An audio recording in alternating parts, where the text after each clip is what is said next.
Chat, welcome to the trash stream. We did a video recently with this individual, but today is a new day. Today, he put out a new video. Well, I guess technically yesterday. This is, of course, John Doyle. It is John. We couldn't possibly go without his new video. This is called the Top 5 Stupidest Baby Boomer Talking Points. I have it on good authority that this is one of his worst videos. So we'll see. We'll see. We're gonna watch this video. So it's a little bit longer than normal. So we're just gonna get into it. I'm gonna try not to be meticulous about this, so we can get through it a little bit. But yeah, good old John. All right, let's do it. What do you say, chat? It's time. On that two-part series about liberalism and Satanism. To that? I've been working on that two-part series about liberalism and Satanism and Christianity and conservatism, and I realized that there are some things that we need to touch on in the liberalism Satanism video that should probably be expanded upon beforehand. And why does he say Satanism? Also, why is he doing a video on liberalism and Satanism? What? Does John actually think that, like, Satanism is like a thing that he needs to worry about? Like, is that real? Come on. And I was already planning on making this video anyway, so I figured that it would be better to put a couple videos out this week, which can kind of lay some of the foundation for what's going to be explored next week. And so today, we are going to go over the top 5 stupidest baby boomer talking points. We will explain the concept of the boomer, why we have an issue with them, but also why we love them, how these talking points have enabled the destruction of our country. And I'm sure that you're familiar with all of them, so do stay tuned. Do we have to watch this terrible skit or whatever it's going to be? Is it just a merch? Is it just for merch? We don't? Oh. You're so funny. I've never spent time with someone like you before, Anon. We always have so much fun. You're such a great friend. Anyways, thanks for the coffee. Oh! Black person expert. Have you met my new boyfriend? Let's get out of here, babe.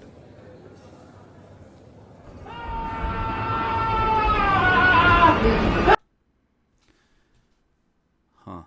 I guess this is only funny if you think that hanging out with a girl in a platonic way is supposed to lead to a romantic interaction. Wow.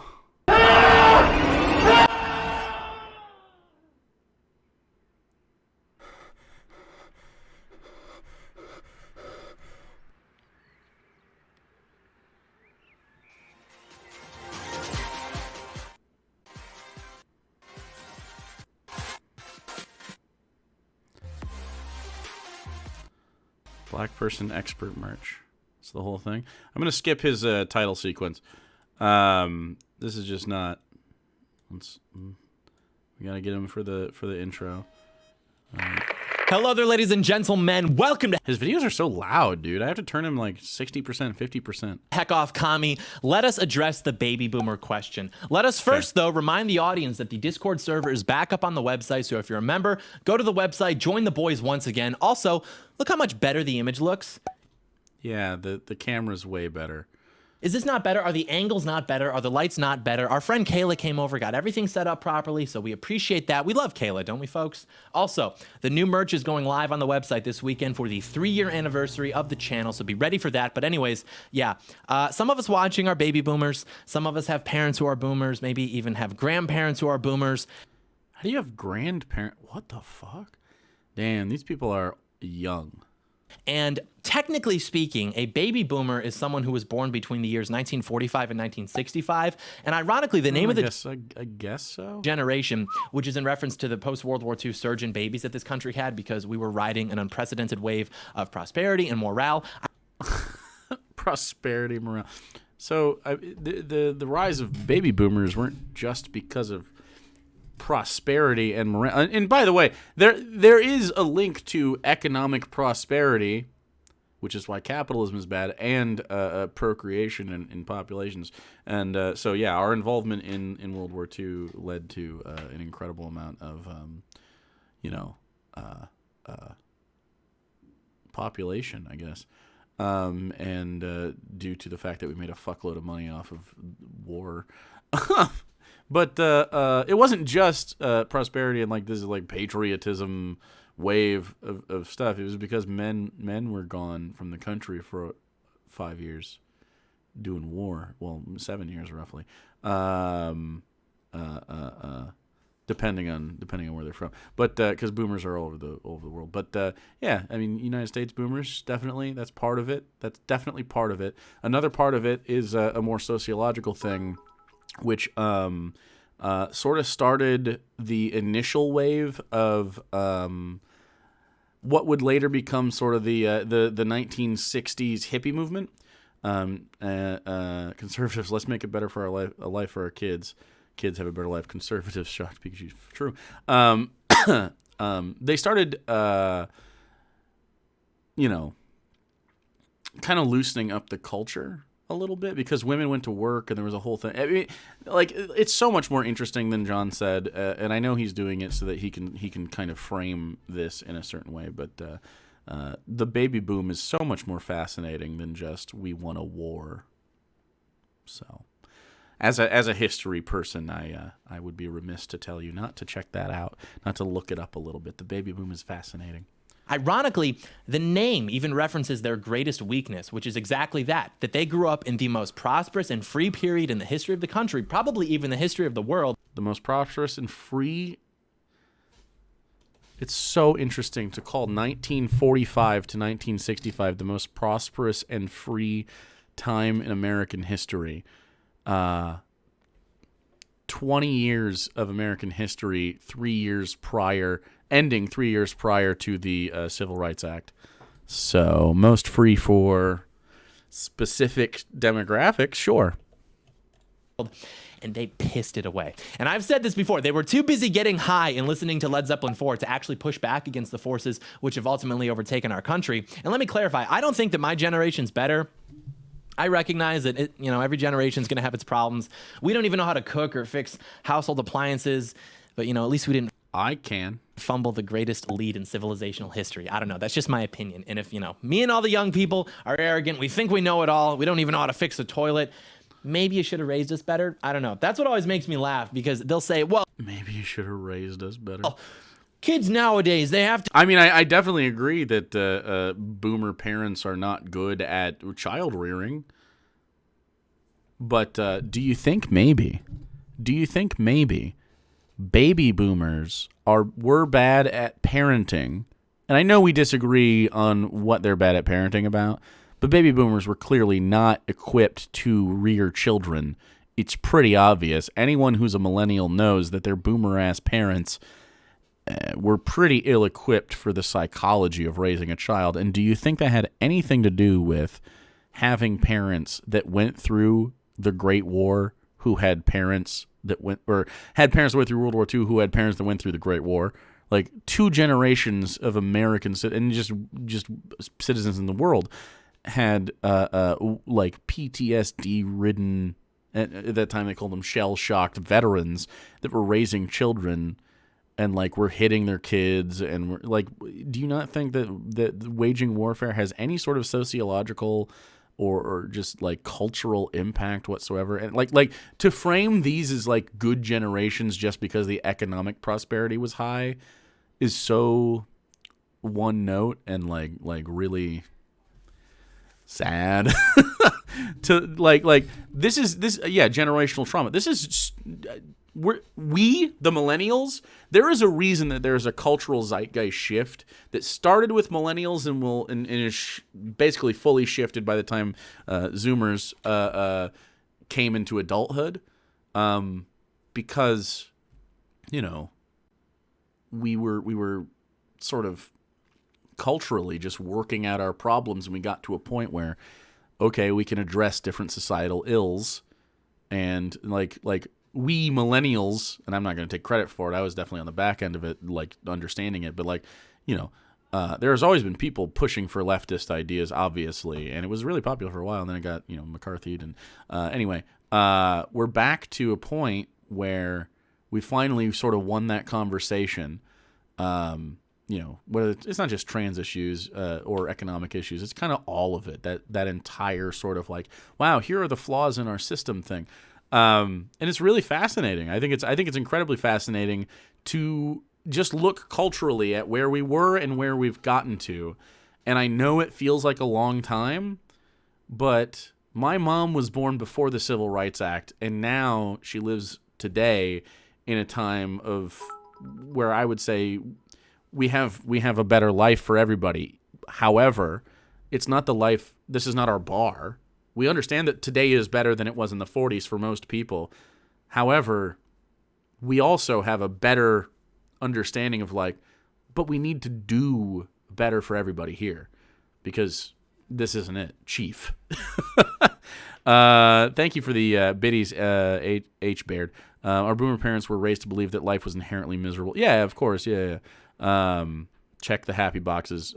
The kind of thing, if you ever heard your dad, which I definitely heard my dad, I mean, maybe your mom said it too, but dads for millennials were very much like this, what more do you need? I already provide for this family. There's food on your table. There's clothes on your back. Why do you feel like you need more from me kind of mentality?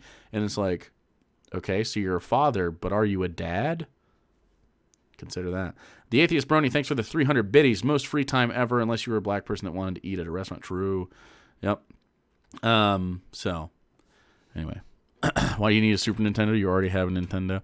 Yeah, well, they didn't understand FOMO, To get a participation trophy for everything. I love this, by the way. Can I just show you this real quick? This is the amazing thing I just saw on chat. Can you see that? Can you see that at all? Good call, baby. Brooke, Good call. add permitted term. Look at white women. What a fun auto-moderation thing that happened. Tasha, thank you so much for the 32 months, dude. Finally, someone can look at white women. What happened to earning things? Who do you think is buying the participation trophies for us, dude? Who's picking them up from the store? It's not us, because we are 5. The point being that I know that not all baby boomers are like this. Truth be told, I actually really like baby boomers, and we're really going to miss them in a few decades, assuming the current trends continue. We will not miss them. We will not. But that being said, given that it was that generation who ceded all institutional power to the communists, and it was that generation who was in power while the managed decline of our country was largely set into place, I do feel somewhat righteously indignant. But anyways, technically a boomer is someone who was born between 45 and 65, but I believe that it's more of a cultural thing. I know 60-year-old boomers and I know 30-year-old boomers, because that which defines the boomer is the inability to recognize that things have changed. That's what it is. And I mean no disrespect by that. Every generation is always going to have He likes to say a lot of words. What the younger generations are doing. But when we talk about baby boomers, that tends to be the implication, that you're dealing with someone who just doesn't get it. And that's why people my age are Zoomers, because we don't have time to not get it. So we got to move speedy quick, or else we're all going to end up in mass graves. And one of the greatest examples... What? He's memeing, right? He's making a meme about this mass grave shit. What does he think leftists are? It's just so strange, dude. How many of you out here are trying to genocide folks? Please say 0.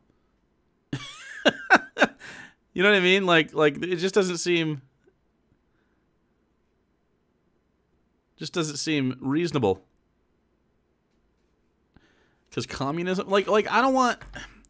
Again, I think it's important for lefties specifically, because I understand, we talk about political violence and the necessity for it from time to time, and I absolutely agree with it. I think most people do, right? It's pretty clear there are reasonable times for political violence. Do I think John Doyle deserves political violence? No. Unless he does something to start harming someone in a more material way than just saying shitty things. To the degree of his shitty things, maybe. I think Tucker Carlson really rides a line to where I don't know, some people, if he gets any sort of real power besides his punditry at any point, that guy is saying some stuff that is really, really, you're getting real fucking close to fascism. And I know he I mean, he is a fascist, but you know what I'm saying. The other day, he actually, Tucker Carlson also said, like, you know, the Unabomber had some good ideas. Anyway, like, what if he runs for president? I don't think he would. I mean, I don't think he would do well anyway. He gets destroyed in every debate. He's like a whiny bitch. But anyway, I don't know what this mass grave thing is. Like if I got control of the country, like let's just say Jake is Chancellor of America tomorrow, right? And I represent a decently large portion of, like, from progressive to left at that sort of span, left of Democrats. I represent a lot of those people. I don't think, you know, if you're an authoritarian, like, communist person, like a tanky, I don't know that you would jive with me. So if you do jive with me and you like the things I say and you think you might be like an ML, you're probably not one. You're probably like, it might just be a little aesthetic, or you might just be a little angrier, and those people tend to foster that anger a little bit better than I would. But I mean, in general, what do I want for everybody? Do I want to put John Doyle in prison and then put his friends in a mass grave? Put the Boogaloo Boys in up against the wall? Of course fucking not. That's a lot of energy that I don't have time for. You know what I want to do? I want to improve material conditions. That's what I want to do. That's the only thing I want to do. Healthcare. We talk about this all the time. These are the things that I want and that I think we can actually achieve in America in our lifetimes. Through not just political activism, not just punditry like me, not just mutual aid, not just electoralism, not just political demonstrations, or, you know, John would call them riots, whatever. Not just that, all of it. Literally all of it. We can't just be like, oh, electoral politics doesn't matter. Oh, standing in the streets doesn't matter. All of it matters. All of it. Anything we can do politically to help people is a good thing. Even if I have to join the fucking county school board just so I can make sure that the kids in my county have books. That's fine. Whatever it is. Even if it's slow and it feels bad. Because politics doesn't feel quick. It feels slow. But we just want healthcare, education, and to basically decommodify survival necessities: water, food, shelter. I mean, that's it. You could even have private markets for these things. Like we were talking the other day. I'm fine if everybody has the option to be sheltered. I am fine if you still commodify, like, what we'd consider more luxury style homes. You know what I'm saying? Like, I don't think my house is considered a luxury home by any stretch of the imagination. I have a compact home. It's not too much house. I have a yard with biodiversity in it. I have a basement that's unfinished. I have a space for my dog. I have a space for my family. And it's nice. If anyone who's ever been here knows, it's not a big house. It's not ostentatious at all. It's very affordable, frankly. I have a 15-year mortgage, bruh. It's cheap here. I'm very lucky to have grown up in an area with cheap real estate, but something like Hassan's house, for instance, I'm fine if the market for Hassan's big mansion exists still, because no one needs a mansion. It's something you want, right? And I'm fine if, because this would be kind of like what we can achieve in our lifetime is not going to be communism. It's going to be some sort of market socialism, right? Which is fine. That's better than what we have now. And you can't, like I said many times, you can't just walk out of capitalism, especially in America. You just can't not have it because we're just so steeped in it just worldwide. And not enough people would agree to let us do that.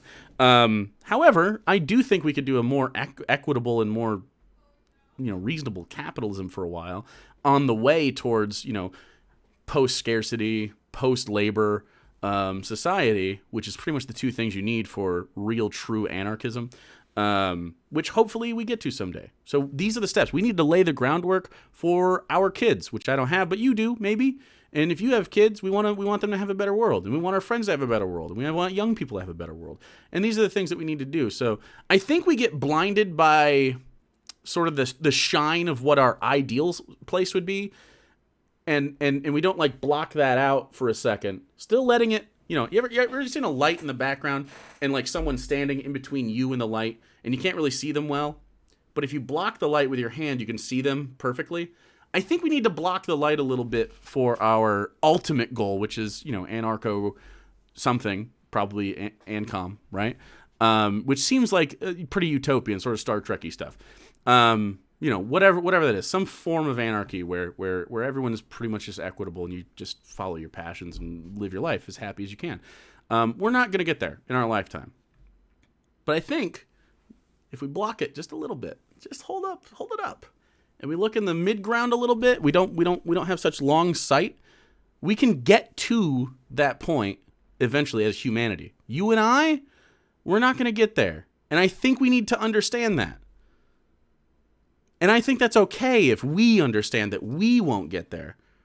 But it's not about us, right? Just like leftism isn't about us. It isn't about you and me. It's about everybody. And I think we really need to focus on the eventual reality of a positive life like that. And we're still going to have to, I would like to get the grind out of our life. If we could get rid of the grind as a concept, imagine the incredible happiness that each of us could have. Thank you, Bog Rat, for the first time sub. Appreciate you. Appreciate it. So that's what I advocate for. And that's what I think we all need to, if we collectivize towards that and understood it isn't about you and me, it's about everybody, we can get there. That was sort of a tangent, but it's relevant to this. Examples of this recently. This was at a protest I attended last November. This was the day after the fortified election, and I went down to downtown Detroit where they were counting the ballots for legitimately elected President Joseph Robinette Biden Jr. Some of you actually might even remember watching the live stream that I did at this event. We were in this crowd of people, most of them baby boomers, and there was this huge crowd of people across the street from us who were protesting our protest. And as you can imagine in Detroit, this group of people were largely That's right. They were largely Democrats. And so I'm watching these Democrats, and I'll never forget this because something just clicked for me in this moment. Because there was this one particularly boisterous young Democrat woman who was screaming at us, and, she started a series of chants that said, F white people, F America, F Donald Trump. And then one of the guys on our side, who was a baby. Jake versus John debate win? I already did that. He blocked me. He blocked me after that. Boomer. He was dressed up as a founding father, tricorn hat and all. He got to the front of us and he turns around, he raises his hands, and then he begins to lead us in song. He wanted us all to sing God Bless America to drown these people out. And that's when it clicked. This guy meant well. He loves his country. He's probably a good man. Okay. But he just doesn't get it. And that explains why our country's collapsing, because you have people who think that the answer to I hate you because of your skin color, I hate your country, and we took over your entire country and are going to punish you beyond your worst expectations. And they think the answer to that is let's sing patriotic songs. That'll change their mind. John genuinely thinks that he's going to get punished. By who? Who's going to punish John Doyle when we win? What? What are you talking about? What's the paranoia about? What? I mean, if some of you guys want to top him, that's different. But I don't think he's into that. He'll be at most the most punishment that far right wingers like John Doyle will experience, unless they do it a crime, of course. Just for voicing their opinions, even though they're disgusting opinions and we disagree. I mean, he's not gonna get fucking killed. What are we talking about? Why is he worried about this? This totally happened. Of course. I mean, it might have been on live stream. I have no idea. I mean, something like that could happen. I'm not even gonna imagine. We're just gonna steel man it. Best case, Let's say the leftists win and he gets health care and education and decommodified survival needs. Was just a gorilla. Who's going to carry out the punishment? He does realize we don't want police to be able to do the things they do, right? Punishment is people getting better for everyone. Yeah. Thank you. Thanks for the 50 biddies and a bonk for everybody. I mean, I just really don't understand what he thinks, is someone going to attack him? It's just reasoning to justify continuing racism. Racists use worries about servile insurrection to excuse. Well, yeah, exactly. Thank you for the 200 biddies. This is why I say, as leftists, when we run for office and stuff, whether it's local or federal, I don't care. I really strongly believe we should be very pro-gun. Very pro-gun. Just be like, yeah, hell yeah, tons of guns, dude. I've come around on this. Now, I still think personally, I think, reasonable arms is the best way to help everybody. Level the playing field between the violence arm of the law, which is the police, which don't allow them military things, and then don't allow citizens military things. Allow us all guns to some extent, so you can protect yourself if you need to. You can protect your family if you need to. You can also go hunt, and you can also do sporting things.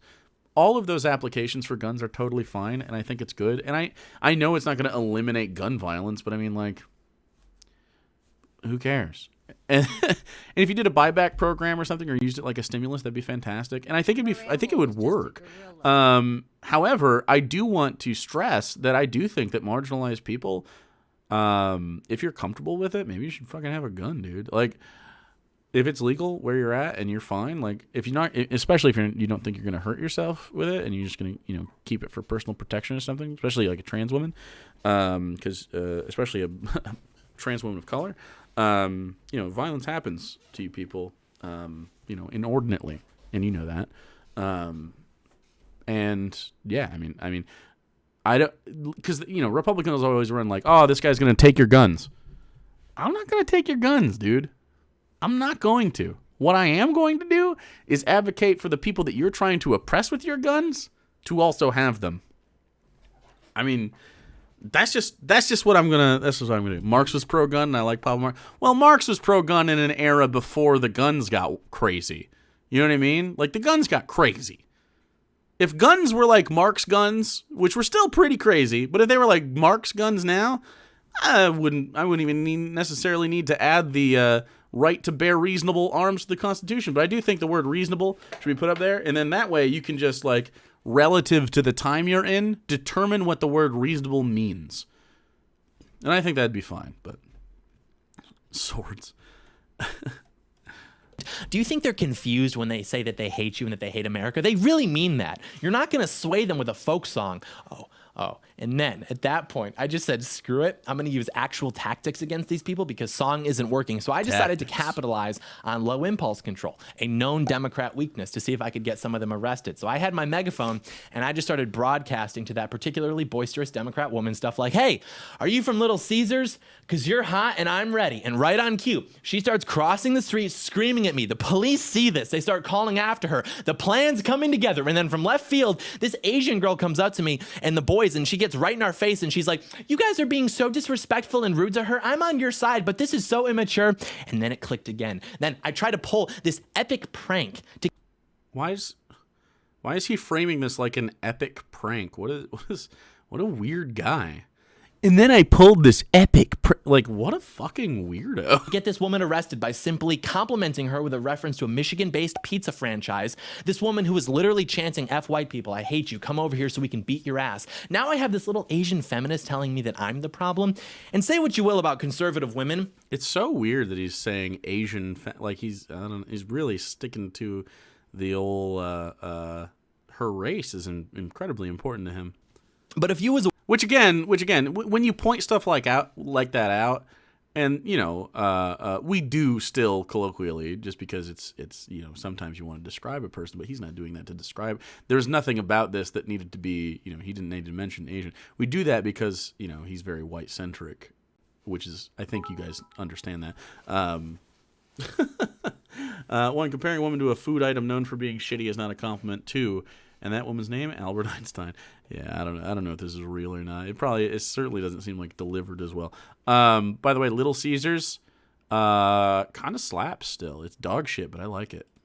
A woman approach a man like this and get in his face, that's internalized feminism, whether you realize it or not. Women shouldn't ever approach a man like that. What?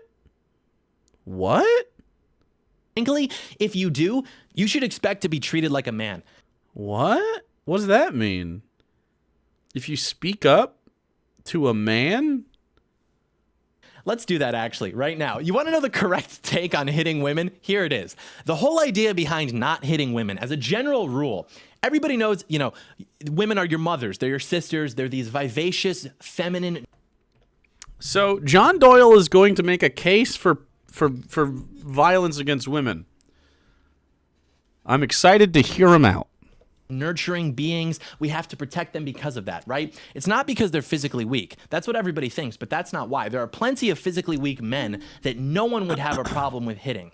And I think about this because I saw a clip from an anti-jab mandate protest last weekend headlined by Nick Fuentes where this woman got right up in this guy's face and started yelling at him because he made like a joke or something. And I just rolled my eyes at this because it's like, yeah, okay, girl boss, you're not tough. The only reason that you're doing that is because you know that you can operate with total impunity because you're a woman. Why does John think that if someone approaches you and starts yelling because you're doing the yelling too, that suddenly physical violence is necessary for that interaction? Like that's the next step in the interaction is to punch someone. It's pretty odd if you ask me. For the most part, no man would ever just get up in another man's face like that. Do you think he's ever been in a fight? Because I don't know. He's been working out, but I don't know that he's ever been in a fight. Unless there was really a problem, because he knows that the threat of violence is always on the table. And the worst part, not this crowd, but the average crowd, if this guy had even pushed back at this woman, like just pushed her back, you would have heard all the white knights fall into place. How dare you put your hands on a woman? Don't you ever touch a girl? Okay, well, if you want the benefits and protections of being a woman, then you have to behave like a woman. Wow. That's so weird, man. So, I guess I don't frame nonviolence against women in that way, because I just don't really. The reason that women, in my opinion, get a bit of a different treatment as far as violence is concerned is because, and this may shock you, men are more of a threat. Because men can't fucking calm down. This is a great example of why men get punched more often. Because they're aggressive and weird. It's not because women are like my mom or some shit. Like, oh, it's not because they're cute. It's not because I like women. And I do like women. Also like just like if you're femme. If you're just like a little femme. I mean, it's really... Anyway,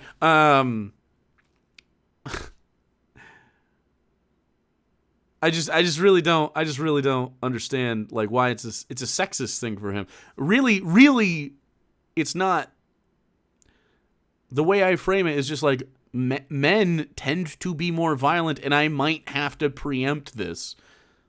I've been in 3 fights, won them all, and I don't plan on getting in any more. They're not fun. They're not good things. I don't think fights are a functionally good thing. Throw hands at me, John. Thanks for the 50 biddies, Sky Confall. Yeah, I'm not interested. Those are the rules. If you start behaving like a man, you will be treated like a man. And this is off topic, but it's tied to the broader point of what feminism has done to this country in just 100 years. We're going to touch on that a little bit more in a second. But when you pretend that men and women are equal, which is not the case, you necessarily have to give women power over men to achieve the desired equal outcome. That's not what... Wait. Equality is not giving one person power over the other. That doesn't make any sense. That's the opposite of what equality is. I don't... So now women are free to get in your face. They can scream at you. They can push you. That's not power over a woman. If you even raise your voice to them, they'll cry and file domestic violence charges against you. It is literally given... I don't think if you yell at somebody once, you are domestically violent. Women a license to operate with total impunity and total advantage in every aspect of life, whether it's the courts. Dude, okay, again, I maybe he should enter leftist spaces because there's vast leftist discourse about women abusing men. We're being very cis-centric here, but we'll stick with it because it's a John Doyle video. I don't imagine any sort of nuance to it. But just in cis spaces, or just rather just binary spaces, I suppose. I guess you could go either way. But women abuse men. This is a thing, and it's important for us to recognize this. and I don't think leftists get this wrong. We talk about this a lot. Like, just because someone is physically smaller doesn't mean that they won't be able to abuse people. I don't really understand. The only way to frame that as in any way, like, John is framing this, and I think maybe Discordant Vol is understanding this. Thanks for the 100 biddies. Certainly looks that way when you're used to the one-sided power dynamic, of course, right? And so when women are equal, meaning that a woman can walk up to a man and still have an interaction with him in a negative way, if another dude, because you see dudes get into each other's faces all the time and argue, and just sort of do that like chest beating thing, like, what, bro? And they never actually throw a punch. You see that a lot. Why can't a woman do that to a man as well and not have that be seen as the same thing? Pretty interesting, and it just shows that, like, obviously, John thinks that men are superior, and he's not shy about that. This isn't like ooh, we got him. I mean, he's just saying it, out loud. So, the workplace, universities, everywhere. But they still get to retain their status as the eternal victims because of weak men with mommy issues who think white knighting will get them laid. Think about that. We live in a society that has artificially elevated women to such a pedestal that most men don't even realize the conditioning. And then when a guy... What women are pedestalized? This must be in right-wing spaces, because this is not how it is in lefty spaces. I don't find that women at any point in lefty spaces are pedestalized in this way at all. I'd say the only thing that happens in lefty spaces that's even close to akin to this is that you tend to, in any situation, if you encounter someone who has faced more, trauma, hardship, marginalization, whatever, however you want to frame it, you tend to just try not to repeat those things to that person so that they don't experience that behavior again. So, for instance, somebody, a great example of this is like, it's not like you shoot bottle rockets off next to a veteran with shell shock PTSD, you know what I mean? Because that's not good for them, and it's not good for you. Is it bad to shoot off bottle rockets? No. Is it bad to shoot off bottle rockets around somebody that will be negatively affected by them? Yeah. So, like, we're not pedestalizing the veteran in that scenario. What we're doing is just being deferential. And I don't think being deferential for someone's well-being is putting them on a pedestal. So in many of the cases where he thinks probably maybe a woman is being pedestalized, it could be a woman with abuse in her background or something. And you might see leftists just like be like, hey, content warning or whatever. You know what I mean? Like, it's so strange. And also, I think all women, or just, anyone that's AFAB in general and has been that for any period of time, you experience the misogyny just inherent in sort of like the way the world works. And it's not like, and I don't know if right-wingers think that like misogyny is just like if a thing is bad, it's just 100% bad all the time. It's just like living in agony. No one is saying that being a woman in general or AFAB or anything for any period of time is agony 100% of the time. Nobody is saying that. If they do, it's because of other stuff, not just being a woman, right? It's like, I saw this really good thing, and I think this applies to everything. This is a really, really fantastic tweet I saw yesterday, which or was it today? Either way, doesn't matter. And the tweet was... so much more pain is caused by ableism than disability itself. And that's true for every ism. So much more pain is caused by misogyny than there ever is just being a woman, right? And we're talking about cis women. Like so much more. So much more is caused by being racist than it is by being black. There might be inherent complications by being a cis woman, right? Like, for instance, periods or childbirth or concerns about ovarian cancer or breast cancer, something like that. Those are inherent things that like we can't really change. We can treat and we can try to cure them, but that's inherent to like a cis woman's experience. You know what I'm saying? But misogyny is manufactured, and in this case, of course, it is again. This is just, and thank you, the Reed Army, for the raid. I appreciate that. This is how we need to contextualize stuff. Are we exacerbating a bad thing? And in this scenario, yes, you are exacerbating a bad thing. Thank you for the follow choice. And thank you, Raiders, again, for hanging out. We're watching a John Doyle video, his brand new video. John Doyle is a trash bag. Read as in red? The Red Army. Okay. Past tense reading. Read as in red. Gotcha. Thank you. Appreciate it. Everyone is fucked over by patriarchy, not just cis men. Absolutely. Yeah. A guy like me comes out when a guy like me speaks honestly about women. They short circuit. Well, it's because it's not honest. It's just like poorly framed. Like, you just don't understand it, and that's fine. It's a pun. This guy's not simping. Thanks for hanging out, Muro. Well, he needs to get laid. He's an incel, and it's pathetic. No quiche Kami. Thanks for following. Because they can only conceptualize existence as a man in terms of getting access to women's bodies. I really disagree. Why does he talk about it like this? Destiny was banned? Was he? Was he? Their existence as men is derived and validated from the approval of women, a complete inversion of how things should be, and they can't even grasp the idea of not being locked into that framework. Literally, John Doyle started this video with a meme about a girl and a guy. Thanks, Red Army, for following. A girl and a guy. I mean, I could just show you. They literally this. Right?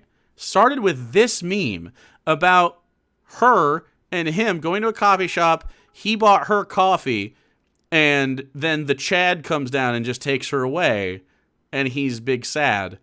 That's the meme he started with. I don't understand how he could say any of that shit. Pretty wild. But they still get to retain their status as the eternal victim, getting access to women's bodies. Their wild. Existence as men is derived and validated from the approval of women, a complete inversion of how things should be, and they can't even grasp the idea of not being locked into that framework. Oh, well, you said something mean about women? You must be an incel. Yeah, thanks, okay, lesbian. Hope she sees it, bro. Hope she sees that. Hope she gives you a crumb. You need to get laid. You need to go to church. We're off topic.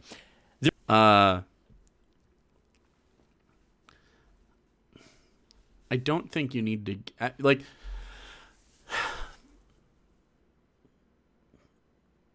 the problem here is that you don't talk to women, you talk at women, and if you just talk to women, you would understand their experiences better. That's pretty much all it takes. That's the whole thing. I whether you want to fuck or not, if you just want to be platonic, like the idea here in the initial meme that he just shared was that men and women are incapable of being platonic friends. I strongly disagree with that. Strongly. I have platonic lady friends all over the place. I am friends with ladies. I also have friends that I'm not platonic with. That's fine too. I have friends that aren't ladies, that I'm friends with. I don't understand why their gender has anything to do with whether or not you can be friends with them. And I certainly don't think that people are nice to women specifically just to get a crumb. Now that happens, but I don't think they're leftists when that happens. I don't think leftist men are always doing that. It definitely happens, but I don't think they're very good leftists. I think they're performative, sort of like libs that do that sort of like prostrating white hate. Like they're the types of people to do that thing where they're like, we're sorry, black people, and then put chains on their own legs and like pretend to be slaves themselves. Like, gross. That's the kind of person. Ariel, thank you so much for the biddies. I appreciate that. Real leftist men let women speak for themselves, of course. And if you're new to that space and you have to learn, that's okay too. Because like we said, a lot of us were raised by people who didn't have, these. Was just a gorilla. These, I guess, socializations, so to speak. Increasingly, Phil, thanks for following. We didn't have these people, like, certainly my dad wasn't one. He didn't teach me how to, like, actually listen to a woman. He very much thought the structure of a household is he is in charge because he makes all the money, and mom is, like a lieutenant in the home. It wasn't military, but, like, mom is in charge of the kids, but not in charge of him. He's in charge of all of us. You know what I'm saying? Like, that was kind of how he thought. And that's how a lot of people thought. And that's like how you expected to learn how to interact with somebody if that's the way you come up. But it's about like understanding that maybe you came up wrong, dude, and you got to learn stuff. And it's okay to be wrong about something and make a change. It's not a big deal. You need church, you need therapy. True. Juju B, Juju Babe, wait, it's actually Juju B Babe. Thank you for the 7 months. Appreciate it. Yeah. There were two clicks for me in that story. We had the tricorn hat boomer and the MAGA waifu, who's actually a really sweet girl. I don't mean to put her on the spot, but understand my mindset at the time, just watching all of this happen around me. We had the two clicks. We went click, click, and then I blew my head off in Tetris. And even now, I'm going to get people who are like, John, I usually agree with you, but you should never put your hands on a girl. Yeah, frankly, that rule is outdated and stupid. Women don't act like women anymore. And if I saw a woman get in a guy's face, screaming at him, pushing him, hitting him, and he like pushed her away from him, maybe even did a little bit more, maybe did a little Sean Connery mode, I can't say I'm going to pretend that he's somehow less of a man for that. Like, yeah, being a real man is letting a woman abuse you in public. In fact, no one is saying that you can't defend yourself from physical harm just because they're a woman. I don't know a single leftist that would think that you are like not allowed to defend yourself from the like being attacked. Who is like, he's only talking about his group of people. Like, it sounds like he just wants to punch women. It's pretty strange. Like, oh, well, the rule of never hitting women is over. I'm going to hit them. Is that a flex? Is pretty weird stuff. Pretty weird stuff. I genuinely, if you're a leftist, and you probably are if you're here hanging out, I can't imagine you've ever been in a situation where someone who identifies as a woman has harmed someone else physically, and you thought, yeah, she gets to do that on account of being a lady. You've never thought that. If Ronda Rousey were to try to fight me, I would have to defend myself. If Ronda Rousey were trying to fight me, I would let her pummel me into submission. Mommy. I'm just kidding. But I'm not. In fact, I'd probably buy him a beer. And again, obviously, women should be protected. Punk.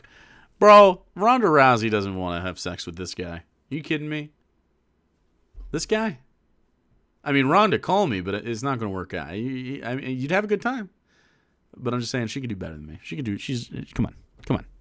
Let her have the fruits of her labor. Okay, I'll be here for the rest of you. Okay, her husband. Wait. Ronda Rousey's married. Ronda Rousey, husband. I don't know. I do like her though. Wait, you're not wrong. Holy shit! But is he like fit though? Is he like? Wait, actually, they're kind of cute though. To be totally honest. I mean, they're kind of fucking cute together. This is a big dude. I mean, he's a fit dude. I guess. I mean, maybe he's uglier or whatever, but no, they're cute together. Wait, I didn't know that they were. Oh, he's a big boy too. Wait, this is cool. I didn't know that she was married. Hell yeah. Are these her kids?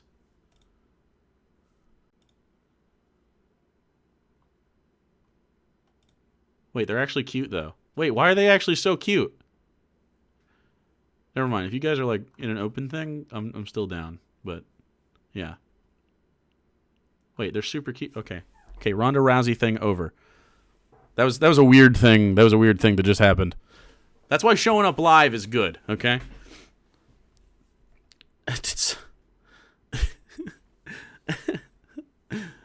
Anyway, good detour. My point is simply that they can't have their cake and eat it too. That is all. But anyways, we get back to baby boomers. Obviously, hindsight's 2020, but had they really put up a fight against the internal threats that this country was facing, we wouldn't be in this position. And I really think that that's what's going on with their patriotism, with their patriotic songs, all of that. I really think it's a mixture of not realizing that the country they grew up in is long gone and that it will be a miracle if we can get it back, and also like a coping mechanism for maybe subconsciously realizing that and just trying to drown it out with the over-the-top patriotism for patriotism's sake. Like, I'm patriotic, I love America, but not in its current form, and people don't understand that. Like, leftists understand that, wouldn't you say?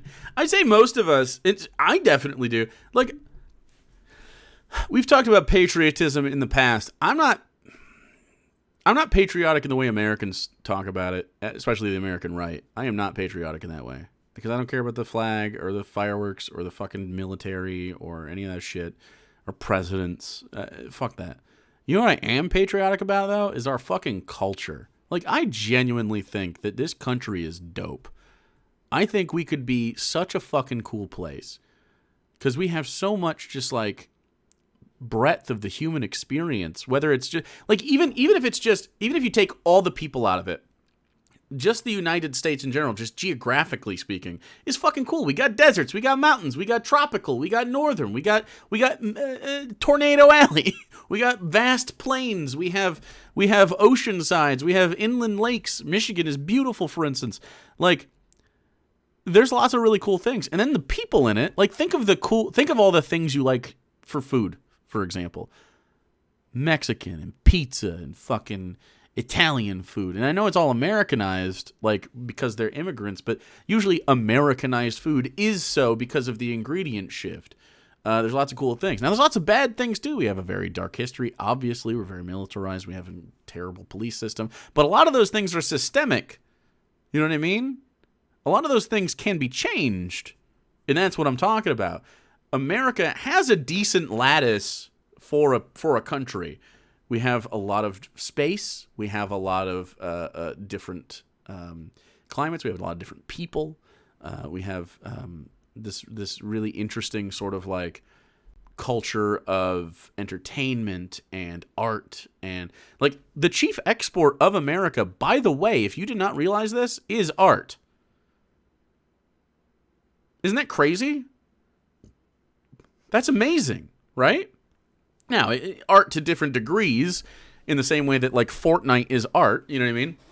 But it's not art. It's something creative. It's washed out by its capitalist overlords. But nonetheless, movies and music. Now, a lot of this is also black culture, which is very specific to America due to our dark past. However, out of that really shitty history has risen this like really vibrant and awesome culture that pretty much defines the American experience. You can't really not encounter black culture. And that's a testament to the concept of black excellence. I'm a white guy. I'm not going to preach on this. But I do have some amazing black friends that have taught me a lot about that culture and just opened my eyes to like literally everything is touched by this. Not to suckle on the black folks right now, but still doing it. But I mean, also we have a fantastic indigenous cultures, and not for nothing, there are cultures that are considered white people that were not considered white people when they moved here, but also have broadened these deep cultural things we have. Like, I don't know, like the New York bagel is a great example of this, or just like an accent in Boston, or Cajun people, or like, I don't know, fry bread, dude. Like, there's just so many different things, like styles of music. You ever heard Zydeco? That's a Louisiana special. Or what's it called? New Orleans Stomp? Is that what it's called? Stomp? I forget what it's called.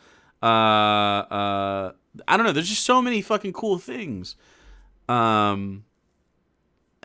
have a really cool country here. And so I have that kind of patriotism, John. Like, and most leftists have this kind of patriotism. I don't want this country just to fall off the face of the earth. What I want out of this country is for everybody who lives here and everybody who wants to live here to have happiness and comfort and security. And that's it. And I don't think that's a bad thing.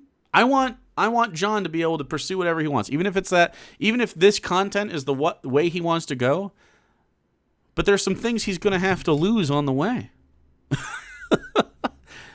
I don't care if he wants to make right-wing content. I really don't. Like, if he thinks Jesus is super important, fucking do it. I don't give a shit. Happiness, that's true. However, healthcare, education, decommodify survival necessities. And we're on to something, baby. I criticize America in its current form, and people think I'm anti-American, that I'm giving up on America. And it's like, aren't you guys the same people who make fun of the body? Art is 3% of the USA GDP. Not culturally. Culturally is what I was talking about, not GDP. Fuck GDP. Do you think I'm a leftist? I don't give a fuck. Actually, 3% of GDP. Do you think I give a shit about that? Do you know what America is known for in the world? Our art. American television, American music. the way we talk to each other. War. But no, I mean, American culture is our chief export to the world. In the same way that Italy's chief export to the world is fucking great food, in the same way that Great Britain's chief export is turfs. We all have our thing. Positivity movement and say, like, well, we shouldn't be promoting unhealthy lifestyles and unhealthy choices.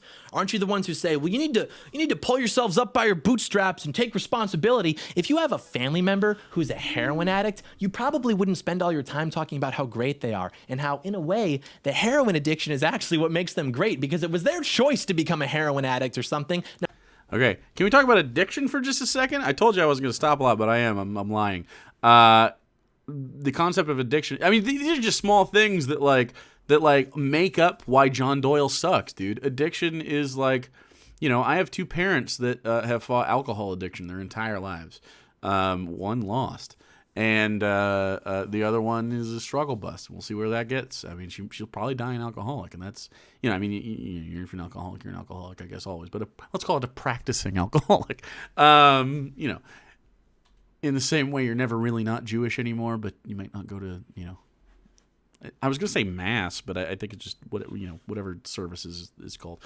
Sorry, not Jewish. Go to temple, but is it called just go to temple, or is there a name for the service? Whatever it's called. Shul? Really? Interesting. Cool.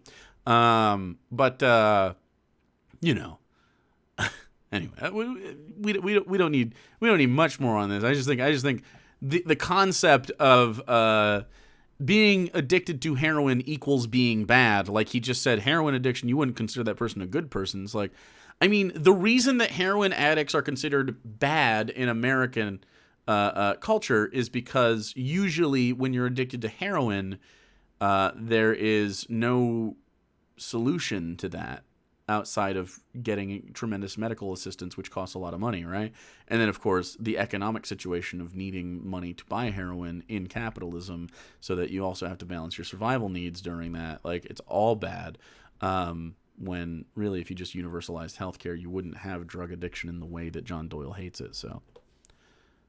No, the point being that if you love something, you have to hate that which threatens it. And if you want to solve a problem, you have to identify it correctly. Okay, what threatens America? I love America, and I hate the problems with it. And that's my life goal, to make those problems disappear as best I can.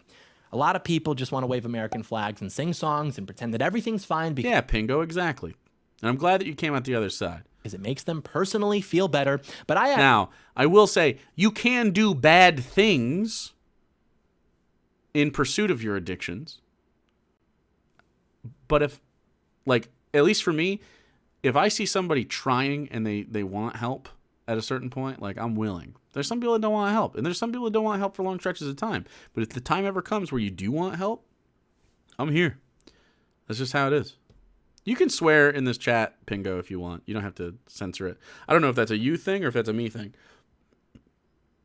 But, like, can I actually type fuck, or is my thing messed up? No, fuck is good. Yeah, appreciate that. Hey, can we get some cobbies in chat for anybody who's had to deal with addiction issues or anything? Cobbies in chat for each and every one of you. It's rough out there. It's not easy for everybody. So I accidentally popped a train in there, but that's okay. So did Spiky Taco. Yeah, I see that. Yeah, cobbies in chat if you're dealing with addiction, or if you are, I guess you're always dealing with addiction, but if you have come out the other side, or if you're in a good stretch right now, good job.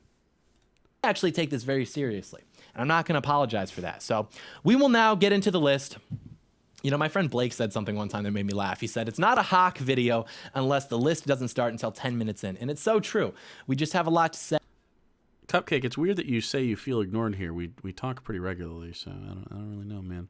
I think maybe your internalized feelings about the social nature of this chat is something that maybe should be considered.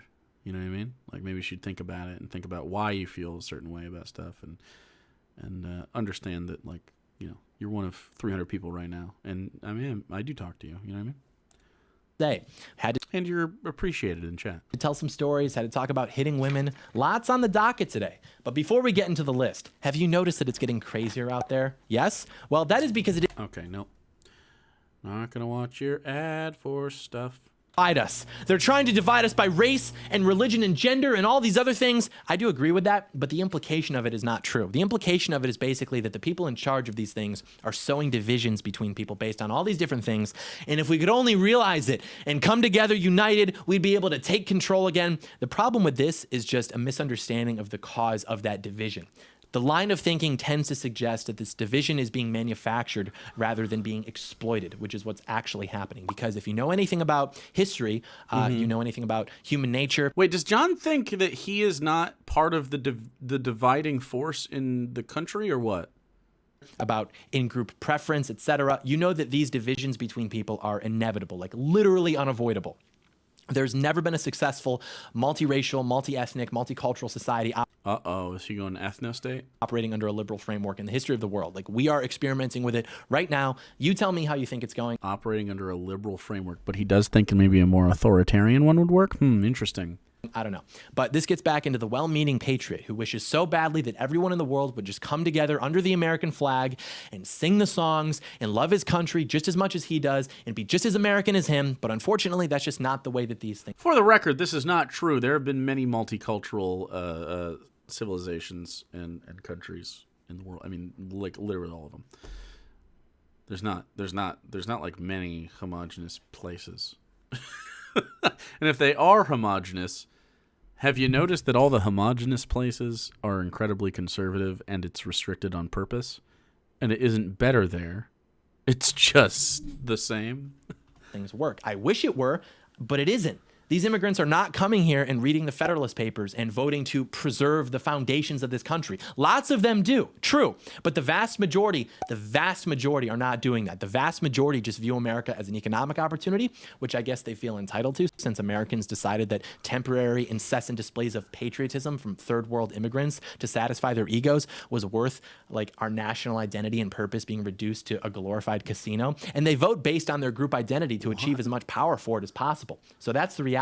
So it's not that the people in charge are creating this division by fanning the flames. Wait, what was that first one?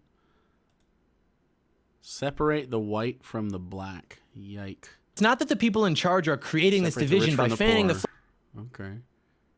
So they're talking about how this separates people, I guess. Maybe he's not. This isn't prescriptive. This is the problem. Okay. Flames in the media is that they are exploiting the division that they created, that they knew was an inexorable consequence of importing tens of millions of people from the third world into this country over the. Again, this third world like scapegoating of like immigration. It's so weird to consider the problems of America on the shoulders of people that just got here and don't have any political power.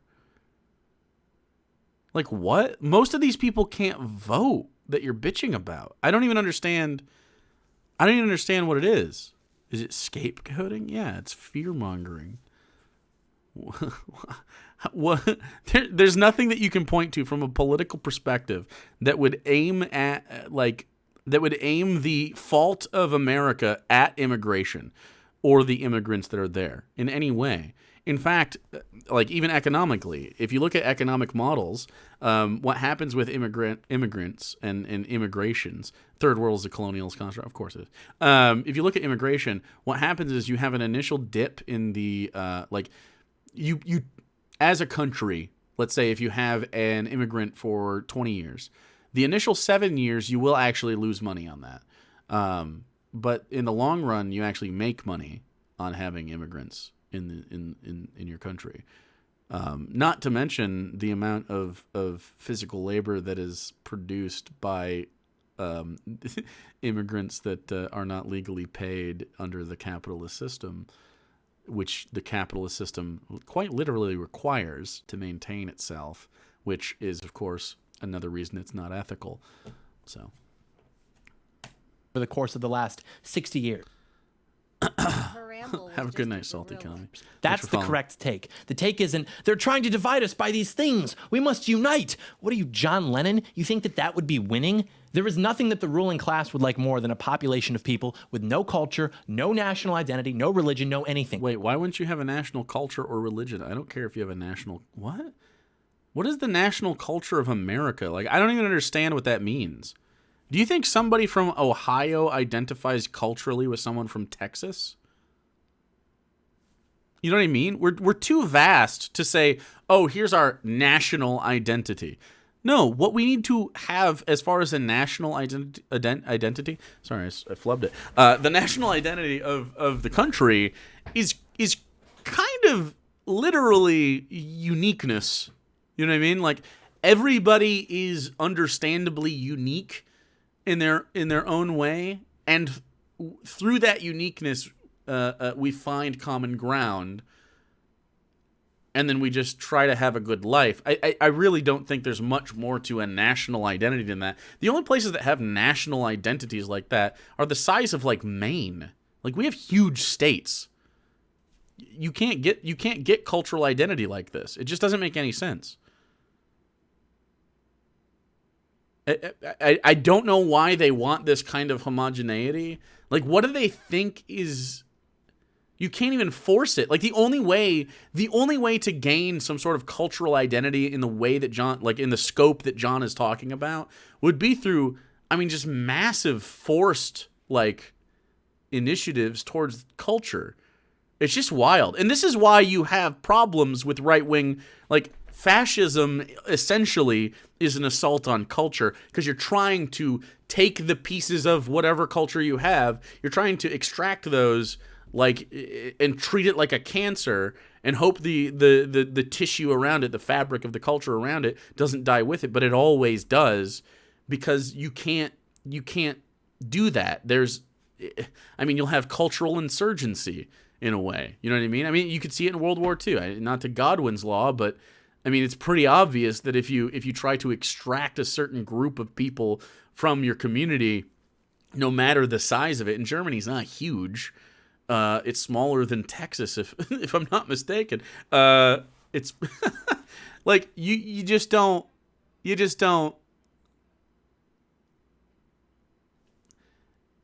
don't get what you think you're gonna get out of that transaction. It doesn't make sense. It's just a wild worldview. Like, most of Republican and fascist and right-leaning ideology is quite literally swimming against the current for reasons there. Like, imagine yourself on a river, okay, and you're swimming against the current, and your whole goal is to stay right where you are relative to the banks of the river on the left or right. You know what I'm saying? To the left of you, you see that familiar tree. To the right of you, you see that familiar beach. And they're just trying to stay right there. You can't swim too hard, right? Or you're not there anymore. And you can't let the current take you, culture. You can't let the culture change, or you're not going to be at the same banks. But the thing is, there are people in front of you in the river that eventually you're just going to get dragged. Because it doesn't matter. Why do you care that the tree to your left and the bank to your right are the same that you've always been around? There's no benefit while swimming in a river to have familiar things next to you, knowing that we all have to travel down the river together because that's where we're all headed. Like, there's just no fucking reason. Doesn't make any sense. Just a peasant class of perpetual consumers. And that's why they've stripped all that away from you in the first place. But anyways, we continue. Number 2, who are you to enforce your morality on others? John Doyle's just like a leftist. If you don't agree with his morality, he says you're a bad person. Yes, that is correct. But the difference is that I'm right and they're wrong. And I get that you've been conditioned by decades of liberal propaganda to reject the ideas of right and wrong and to believe that everything is relative. But liberal propaganda of right and wrong.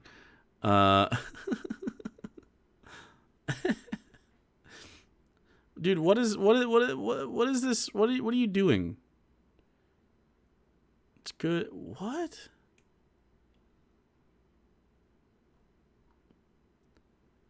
Hey, Lance Maker, are you good, man? Like, you're kind of having like a weird antagonistic vibe with the chat, and I don't put up with that shit. So like, why don't you just try to have like genuine interactions with everybody around you instead of antagonistic ones, and find yourself a little community here that you could enjoy?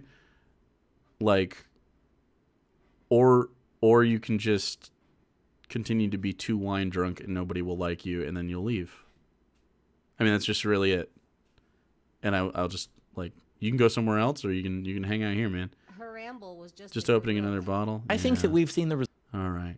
Well, basically, Lance, the TLDR on that is stop being a cunt in my chat to people. Thank you. Be chill. And if you can't be, I mean, just fuck off. I don't care. I don't give a shit at all.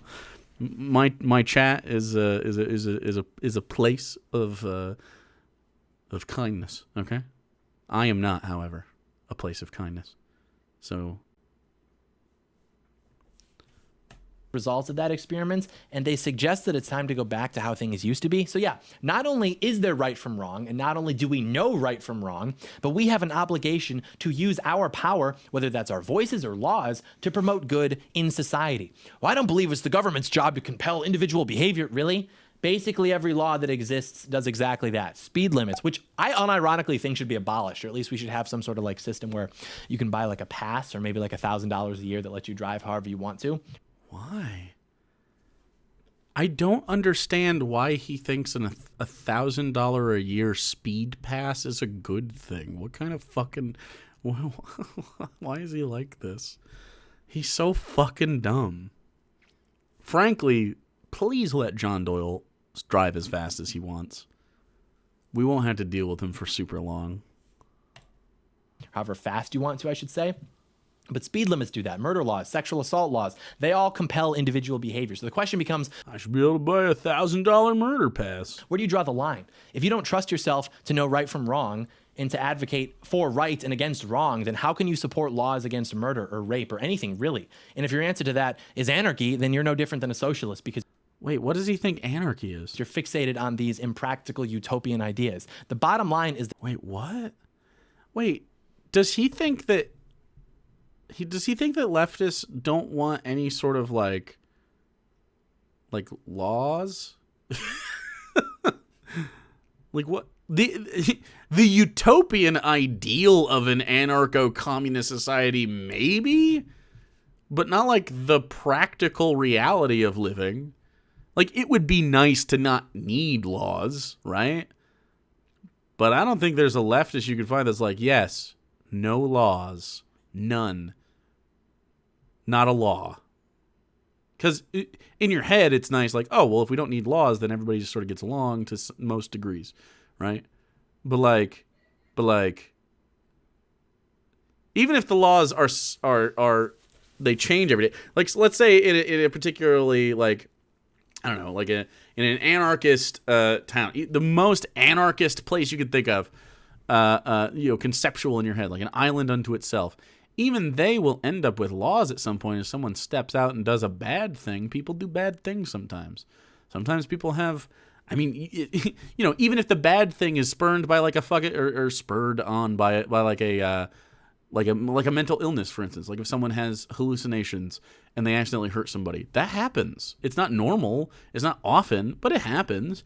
And I'm not saying the law has to be execution, but I mean, like, eventually you'd come up with you have to be sequestered from this. You can't change, for instance, some people they want to fuck goats or something. I don't know. People have different things that they go on. You can't really fucking allow that shit because, goats can't consent. Not nice. So, like, there's certain things that would come up with it could be laws, even if they're just like, off the cuff. They're not written down even. Like, even in the most basic society, there's still rules. It's just weird. It's just so weird to even like consider like you can't. I don't know who he's arguing about. I don't know who this argument is aimed at. He thinks that like, oh, you're just a socialist because you want anarchy. Does he not know what anarchy is? I'm saying that this is like probably He doesn't know what anarchy is. He thinks anarchy is Molotov cocktails. Like, he thinks anarchy and he thinks cabbies. That's what he thinks, because he doesn't understand stuff.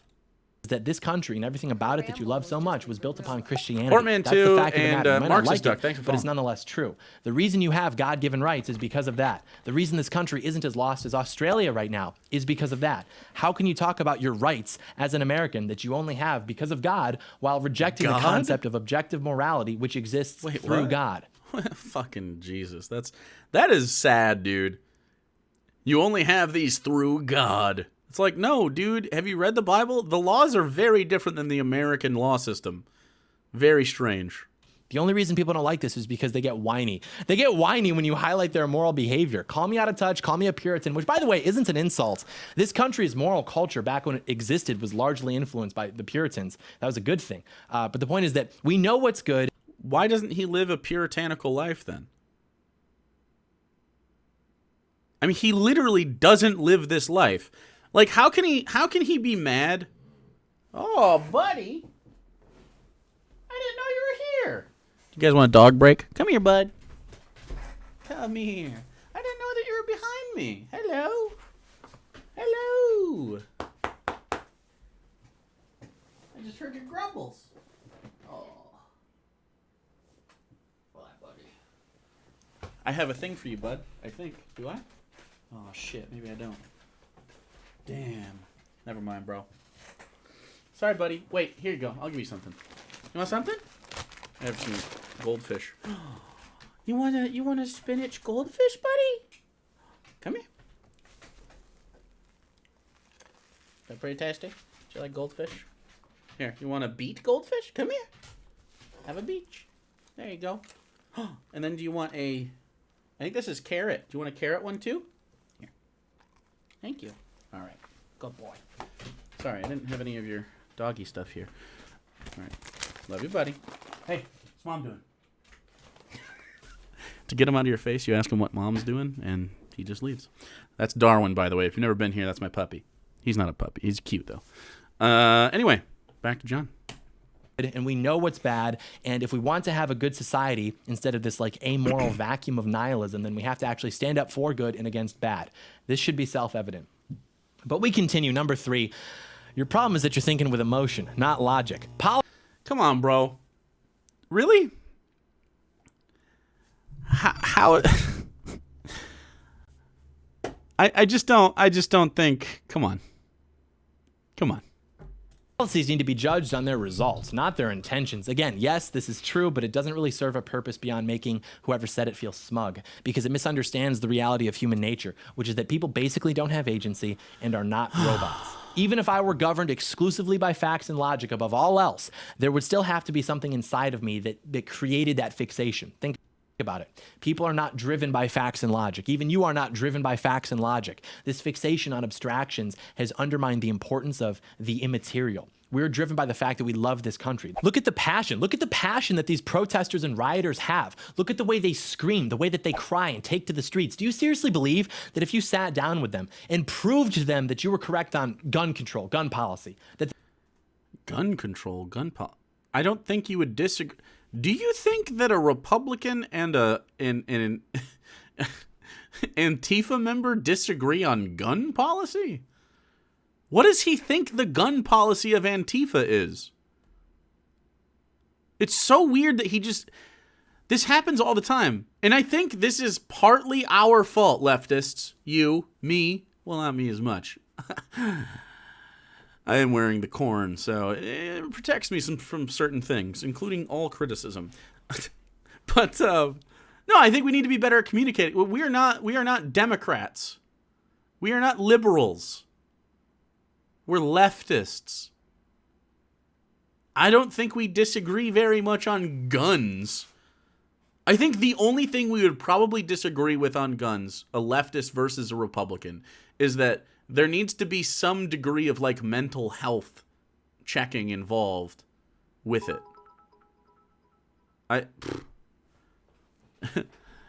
Ideas shape life. GG. True. Thank you, Marxist. Discordant Vol with 100 biddies is okay, everyone. I found Australia. It was under the couch. Oh, there it is.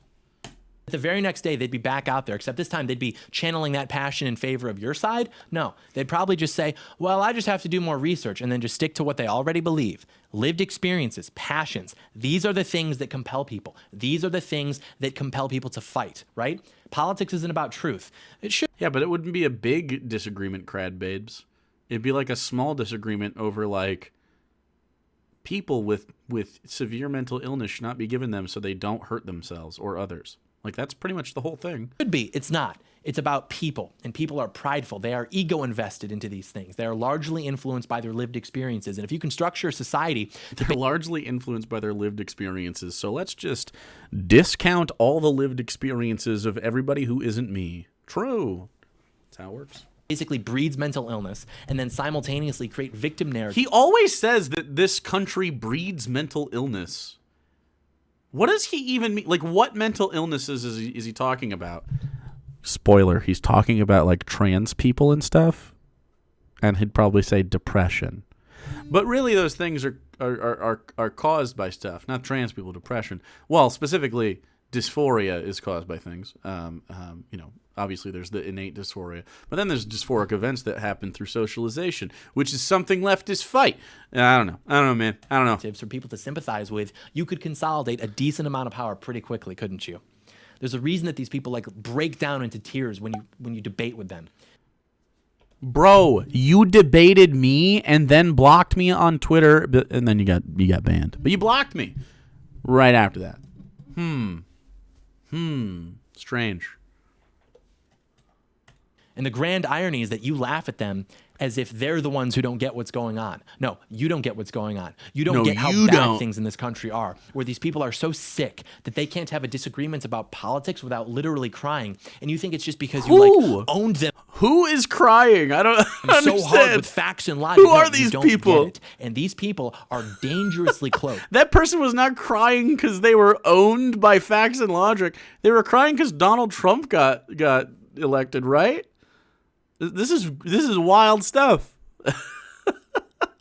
To having total power over you. Do you think that they're just going to leave you alone? Just gaslight. I mean, it's just a lie. They're not. And again, this doesn't mean that we should be thinking with emotions and ignore facts. This who is are just the to say people that that we have to cry be in front of honest him? with our situation. And if we want to win, we have to simultaneously figure out how to cure widespread societal nihilism while configuring our policies, or reconfiguring them, I should say, to appeal to people's emotions and experiences instead of, frankly, their pride. Like, hey, smart people only talk about facts and logic. So if you want to be a smart person like me, only talk about facts and logic. That's not how you take a country back. That's not how you take a country back. That's how you make a substantial personal fortune, by declaring that there are only two genders, basically. But we continue. Number 4, this is too far. We need to go back to insert previous stage of liberalism that was predicted to lead to this. And this is always the case. Third wave feminism is too far, but I like original feminism. Critical race theory is too far, but I like Martin Luther King Jr. He wouldn't have supported this. Do you? I love the idea of John Doyle saying "fuck Martin Luther King Jr." I just love. I love.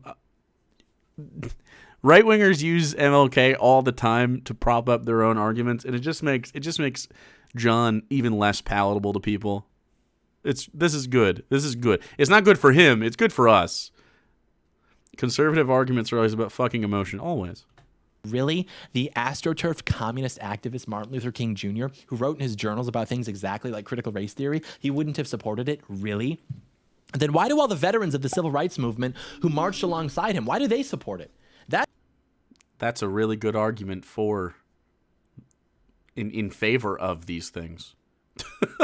That's a red pill most conservatives are not ready for, the MLK pill. Oh, but John, MLK advocated for peaceful demonstrations. Oh, like Citosaurus, I have a hard time having political discussions without getting emotional. That's why I try to avoid it. That's why I stay off Facebook. I get so frustrated, especially when the issues are personal to me. I'm not someone who should be faced to debate. I'll leave that for people like you. Apparently, I'm just not made for it. Well, yeah, but I don't think that's a normal reaction to having a disagreement with somebody. Like, most people don't have such emotional attachments to like a disagreement. Some people do. Obviously you do. And that's, I mean, it's okay. But I mean, I think probably that's a situation where maybe you need somebody to unpack that with you. You know what I mean? Because the emotion behind it, like for instance, I give a shit Like, I genuinely care when I make an argument about, whatever it is. When we talk about politics, whatever, I genuinely care. But it's not an emotional thing in the same way that we can. It's not emotional in the way that we call things emotional. Does that make sense? It's emotional in that I am invested in the topic, and I do, I genuinely care about the outcome. But it's not emotional in that it doesn't boil up inside of me. It doesn't like ruin my day. It's because I don't know how to even contextualize it. I just think it's a lot of personal, let's call it social bandwidth.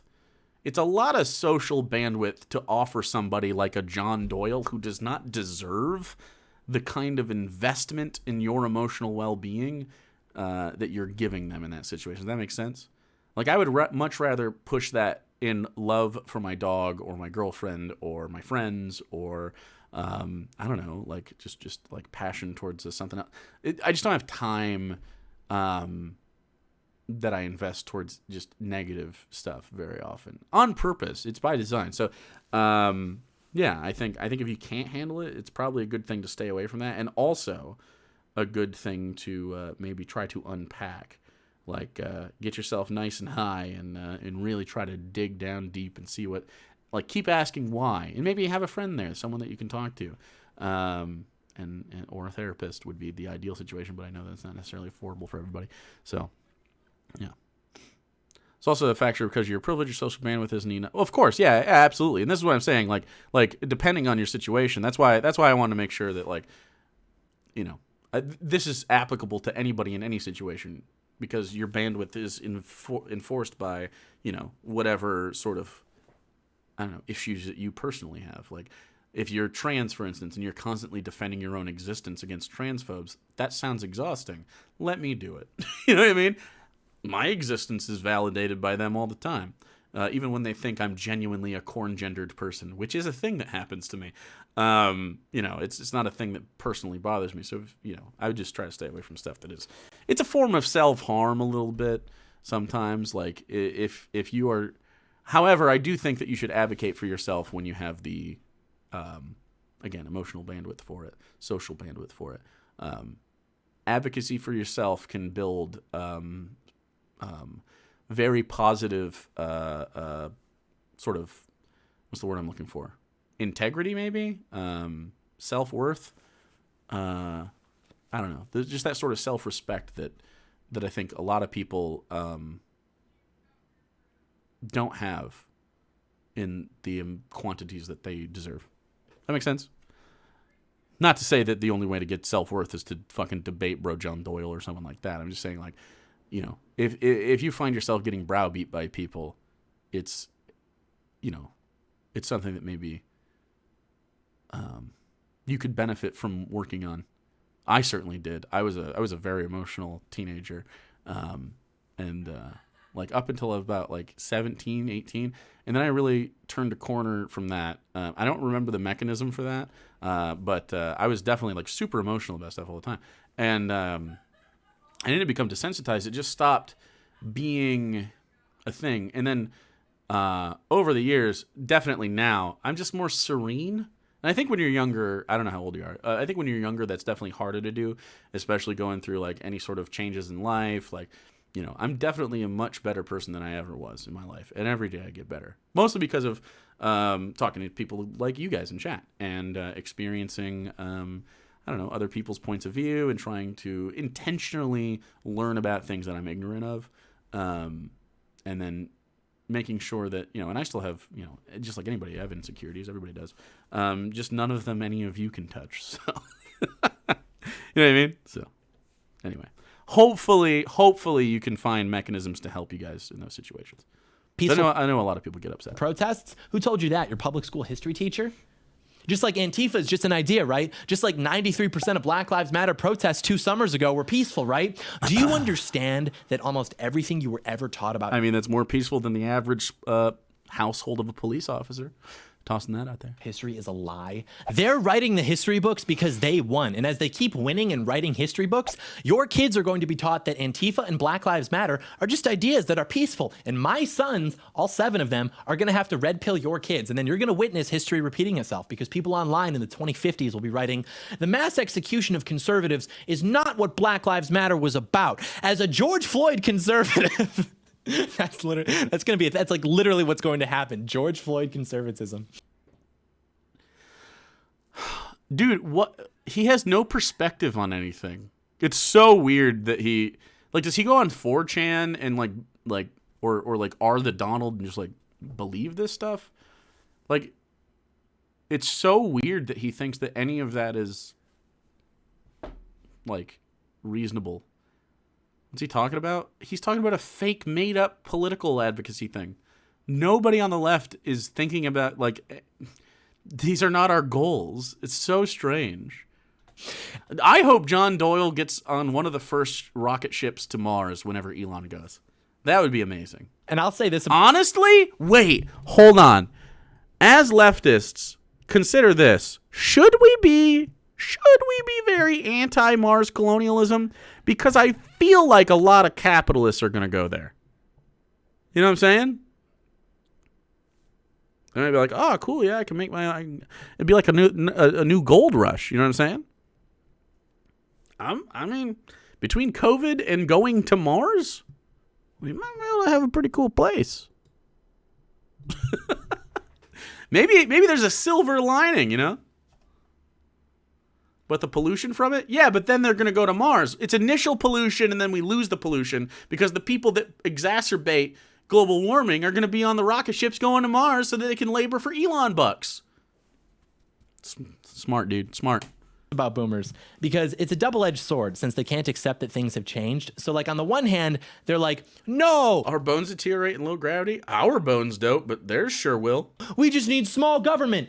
And Ronald Reagan and the Cold War still happening, etc., etc. But on the other hand, you can never get them to buy into something like a gender theory. Like, I don't buy it either, but I understand what they're saying, right? Like the philosophical question. Do you understand gender theory? Because when I talked to him, he certainly fucking didn't. Of what defines manhood, womanhood, do they intersect? Like, I get what they're saying. But boomers just go, no, it's male and female, basic biology, and I love that about them. We're going to miss that a lot. If you think that this country's going down with boomers holding power, just wait until millennials start replacing them in the next 10 years. Then we're really going to be screwed, blued, and tattooed. But I bring that up because I was talking about something related to... Because she doesn't know how to open a paint can? Do you think maybe... Do you think... I'm just tossing that out there. First of all, do you think an essential skill that they need is to learn how to open a paint can? By the way, flathead screwdriver.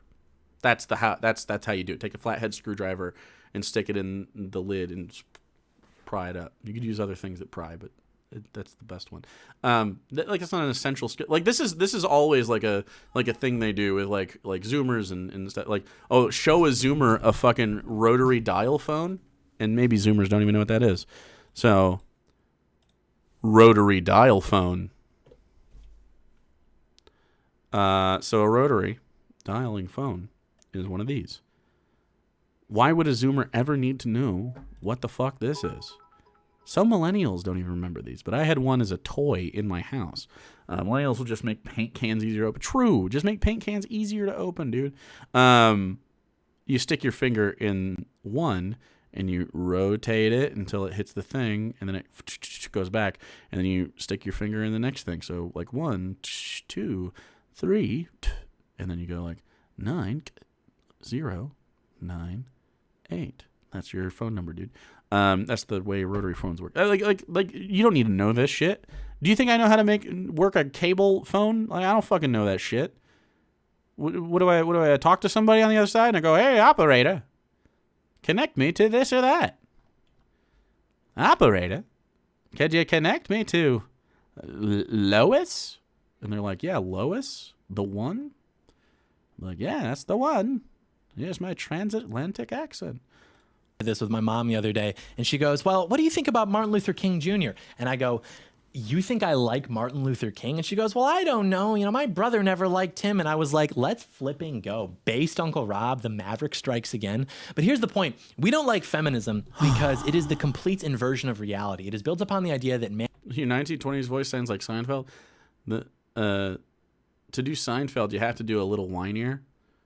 Heck off, commie. Like, you got to kind of be up here instead of down here. Man and woman are equal. Not that they should be treated with equal dignity, but like literally that they are equal. That is untrue. That is unnatural. And nobody says that. What are you talking about? Why do they pretend things? Nobody is saying that physically, like medically, that someone born with ovaries and stuff and someone born with nuts are the same. Nobody. Everybody knows that there are differences. Specifically, when we talk about gender and stuff, we're highlighting the differences, like a trans person, a binary trans person, transitioning from male presenting to female presenting, right? In whatever way, they don't have to be binary, but just like let's say it is a binary trans person. Okay, I am a man and I want to be a woman, which is how John would frame it in his head. Not I have always been a woman and just didn't know I had the option. But let's say that, right? Just that. That is a highlight of the differences physically between like the two sort of binary aspects of how we end up. Now, obviously, intersex and everything is irrelevant. I think we mostly agree, everybody does, that we basically physically oriented to roughly two groups. There's vast differences between the two groups, but roughly it's the same. AFAB, AMAB, right? These are very similar. Now, there's some people in between dispersed around, but like we all sort of operate in the same bubbles, right? Highlighting that there is a difference and that I want to be the other thing, right? Just in a binary trans person scenario is highlighting what he thinks is the reality, which is true. There is a difference. And he disagrees that the point is equity. That is not something you should disagree with, John. It is about equity. It is specifically about, I don't think someone's gender should matter in general, but specifically like today, it's not about eventual gender abolition. It's about like, I don't think someone's gender should matter insofar as what we consider inherently about them, as far as like their personality or their acts or their abilities or anything like that. We can make judgments like someone might be short, someone might be tall. We can say, oh, tall person reach higher than short person. Sure, but ladders exist and that's okay. And that's just a form of equity. You know what I mean? Like all we're trying to do is not get 100% equity. We're not trying to get 100% equality.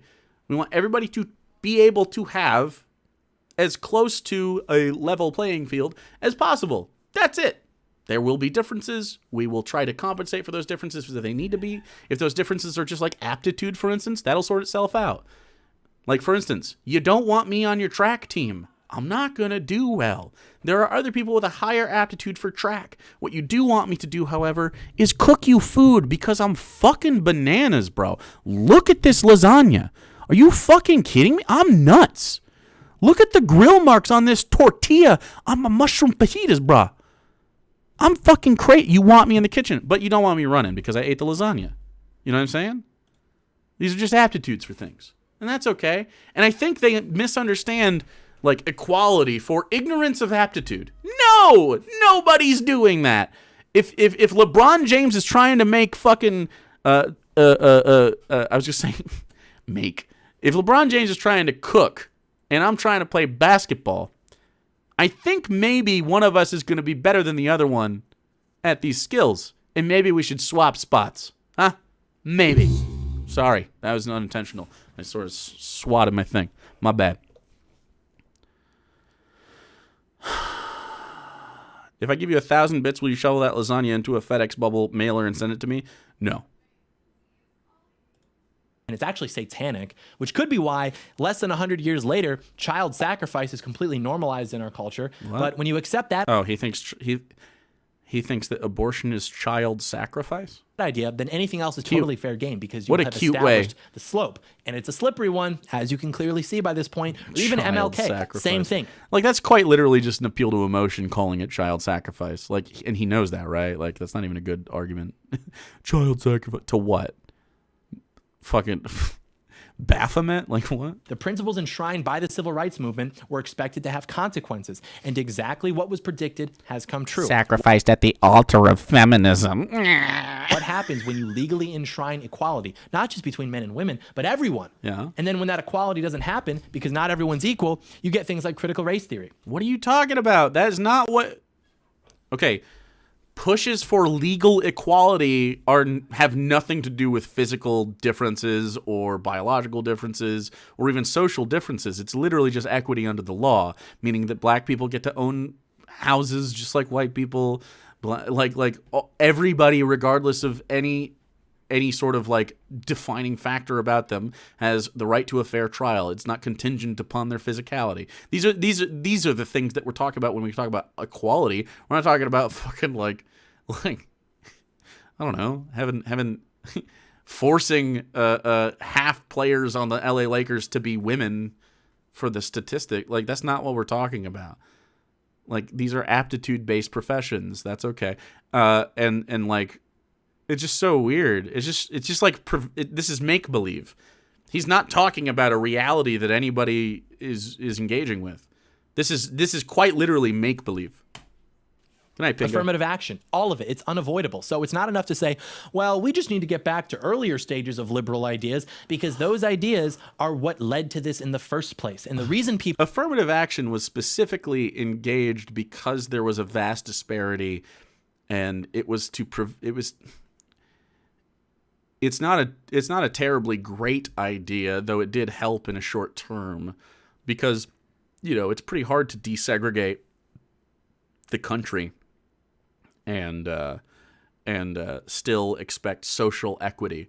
The idea is that culturally you will follow shortly after you gain equity. The hope is that socially we'll do that. But people like John, you prevent this stuff. So like he says he wants homogeneity, but he's like, the people look different. But if he just treated, if Republicans just simply treated everybody as if they were white cis men, would we have a problem? Like, just treat them as if they are that. Just pretend, make believe. You're already doing it. Just go, hey, I will treat that person the same way I treat every other person. Would there be a problem? No, it's because when the differences are highlighted, when someone's like, oh, I have a beard, but I want to wear a dress. We watched this in the Brandon Tatum video yesterday, where there was a non-binary person had a good fit and also a nice beard, and he couldn't handle it. And he's like, what even is? Why make a video about that? Let that person live their life. Who cares? Treat them as if they are a cis white male. They just happen to be dressing differently than you would. Who gives a shit? Why do we give a shit? It's so awkward. Like, honestly, if they just shut the fuck up about like social aspects like that and just were like, I think we should run the country economically differently, I'm 100% behind that. I think that actually is a conversation that's worth having. You know what I'm saying? Like, I think if they're like, you know what, capitalism is good because XYZ, which I disagree with, but that's a conversation I can have with somebody. However, they steep it in all this other stuff that's just like, I want to harm people, the argument. It's like wild. People even think that in the first place is because of the liberal conditioning that they've been experiencing for their entire lives. Well, you know what, John? Maybe I am a liberal. Well, then maybe you're the problem. Yeah, I already knew that. I already knew that you're not conservative. That's why we're here in the first place. Anyways, last one. This one's actually my least favorite. Oh, just you wait and see. Just red wave imminent. It's like this eternal fixation on being as smug as possible. I just don't get it. I feel like I'm chaperoning children. What? I don't know how John Doyle can critique somebody else's smugness. How can John Doyle be like, y'all are too smug? Has he ever turned this inward, ever? Has he ever once thought, am I not good at X, Y or Z? Am I failing in some way? How can I improve as a person? What a wild brain this guy has. When I listen to these takes, if Joe Biden does a vaccine mandate, it'll actually be racist against black people since they're the least likely to get vaccinated. Joe Biden let all these people from Latin America come into the country, but then when some Haitian people came in, he started sending them back. So in other words, it was only when black people started showing up that he had a problem with it. Do you think you're cute? Like, do you think that this is clever? Oh, I'm going to operate within the left's moral framework and then pretend that I'm winning because this time I get to call them the racist. You're actually a child. Like, I'm sorry, but this is true. Like, this is so sophomoric. Like, what a real conservative you are when the best argument that you can think of against vaccine mandates is that it would be unfair to black people. The biggest one, though, this idea of the silent majority. Just you wait and see. When Carter was in office, we had inflation. We had gas prices through the roof. And then people got mad, and then Reagan came and swept the country, and it was a landslide. Oh, just you wait. The same thing's happening now with Biden. Just you wait. Trump's going to come back, and history's going to repeat itself. Really? The country that has become about 50% less trusting of its own people and about 25% less white since 1980, that's the country that's going to have a Republican landslide in a federal... Ooh. It's interesting that he snuck in the 25% less white. Now, why in the world would republicanism or conservatism be less appealing to people who weren't white? Do you not find that a problem in your worldview? Because as it happens, not everybody is white. It might be worth discussing. It might be worth considering. Federal election, white people are the only demographic that by majority vote for Republicans. We've been winning federal elections by smaller margins every cycle because of immigration, because of demographic change. Everybody knows this. The left celebrates this. This is not at all controversial. It's not controversial. But it could be changed. If you're worried about losing elections because you cater to white people in your messaging, do you think that maybe you could involve non-white people in a positive way to get those votes? Like, all Republicans have to do to win elections, and this is true, is be popular. Have better takes. If you're worried about losing an election, simply win them, is what I'm saying. Are you going to change their minds? With what institutional power? Do you think that this country is unified enough to have an election be a landslide, let alone it be a Republican? No, that country is long gone. And frankly, it's because the boomers, even more frankly, the greatest generation, they didn't defend it competently. They just don't get it. They and their parents grew up in the most prosperous generation in human history. You lived in leisure and you let this happen. Perhaps understandably after having come out of World War II, which we shouldn't have even been involved in the first place anyways. Frankly, that's another red pill that people aren't ready for. The World War II dissertation. Well, if you don't go to World War II, John, you don't have the prosperity that you say is good about the 40s and 50s and 60s, because that led to a wide amount of industry.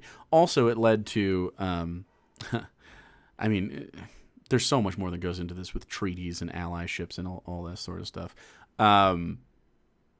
The German infrastructure to fill a void in European manufacturing was destroyed. The apparatus of German manufacturing was destroyed largely by American forces and Allied forces upon winning that war, which left open a market slot for the American manufacturer. I mean, it just is true. Like this, you know, it's a lot of stuff, but yeah. Also, Japan as well, who is also a big manufacturer. Japanese, I believe steel is a big thing. But, you know, those people were like both sort of embargoed and you know, there was lots of economic pressure put on them. And then there was like, you know, we're not working with you kind of things. And then just the physical infrastructure wasn't there. The populations were different because of the death. I mean, there's just so much that goes into that of course I studied history and went to school for it and got a degree. And John just talks on the internet imminent, perhaps, but in summary, we are living through the direct... As a hypothetical, do you think Europe would have remained fascist or been largely consumed by the USSR if the US didn't get involved by the war? That's a huge conversation and up for massive debate. No, I actually think nobody likes living under fascism except for the people that are in charge of the fascism. I think the Third Reich would have been in charge of Europe for a period of time with great, tremendous upheaval.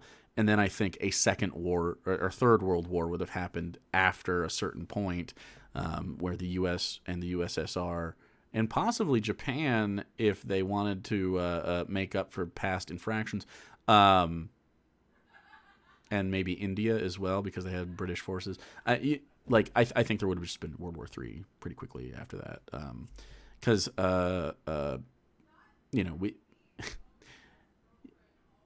there would have been a lot of incentive for these military powers to topple the Reich, or whatever they would have called them. I'm assuming they would have called themselves the Third Reich.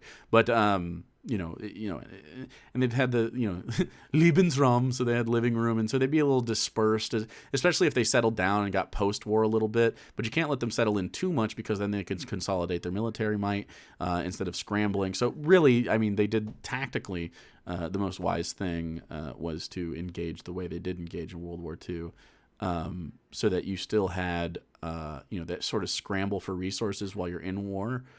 And I also think they would have had a massive insurgency. I mean, they already had insurgency in World War II all over the place. We just don't think about it in the same way because, we didn't really have words like that back then. But, I mean, you had pockets of resistance all over the place that were constantly fighting and bombing and terrorizing, Nazi, in a good way, terrorizing Nazi outposts and manufacturing hubs and soldiers and shit like that. I mean, it just wouldn't have been sustainable. The way that you can't conquer like that in a modern world, when there's so much global economic stuff on the line there. However, I do think if we didn't enter World War II, the positive would be likely, unless the Reich did something, the Middle East would be much more stable because what happened after World War II is we, the Allies, in our vast, glorious wisdom, dissected the Middle East on arbitrary lines instead of cultural lines, which is how the Middle East was kind of organized before. So when you slice people off from this happened, Pakistan, India happened the same way. I mean, I'm going to go on a history tangent, but anyway, happy to have you, Overzealous. I mean, it's just a lot of things that go into that, but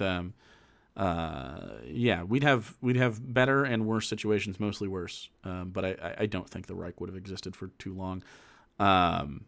It just isn't a sustainable model, and there were too many people vying for the power that Hitler and Goebbels had. I mean, there was already upheaval. People in the Nazi Party tried to assassinate Hitler a couple times. I mean, it just wasn't viable. That thing would have fallen apart either way. It just would have been a little bit worse, humanitarily speaking. So, yeah.